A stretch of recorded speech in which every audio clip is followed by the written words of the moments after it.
አምላክ እናቴ ያላትን እኔ እናቴ ላልላት ነው እንዴ? ፈጣሪ እናቴ ካላት እኔማ ሎሌሽ ነኝ ብላት። ኧረ እናትም የሆነችን በቸርነቷ ነው። አንደኛ የእግዚአብሔር ቸርነት ይገርማል። የእሱን እናት እኛም እናታችን ሲል ለነገሩ ፈጣሪ ቅናት የለበት አይደል? እንጂማ እኮ የአምላክን እናት እናቴ ማለት ራሱ እኮ ትዕቢት እኮ ነው። ትዕቢት ነው፣ አዛኝ ነው። ሁለተኛ ደግሞ የእሷም ደግነት እኔ አንተን ልጅ ባልኩበት ዘማውያንን ሁሉ ልጅ አልልም አለማለቷ፣ የረከሱት ሁሉ እናቴ ማርያም አይሉኝም እንዳይሉ ይከልክላቸው አለማለቷ አይደንቃችሁ? የምድር ንግሥት ብትሆን እኮ ዞር በል እኔ አንተ እናት አይደለሁም ትለን ነበር። እሷ ግን ቸር እናት ስለሆነች የመሐሪው እናት እርሪት ማርያም ለውሻ ያዘነች ስትሆን ስለሆነች እናታችን ስንላትም አናፍራ። እናትነቷ ሲበዛብን እንጂ ኧረ ወይ ጉድ! ወይ እናት አልልም ማለት።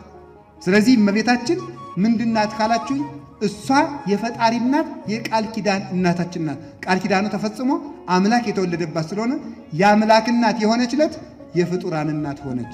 የፈጣሪ እናት ስትሆን የፍጡራን እናት የሆነችው ያን ጊዜ ነው። የፈጣሪን እናት እንድናደርግ የፈቀደልን እግዚአብሔር የተመሰገነ ይሁን።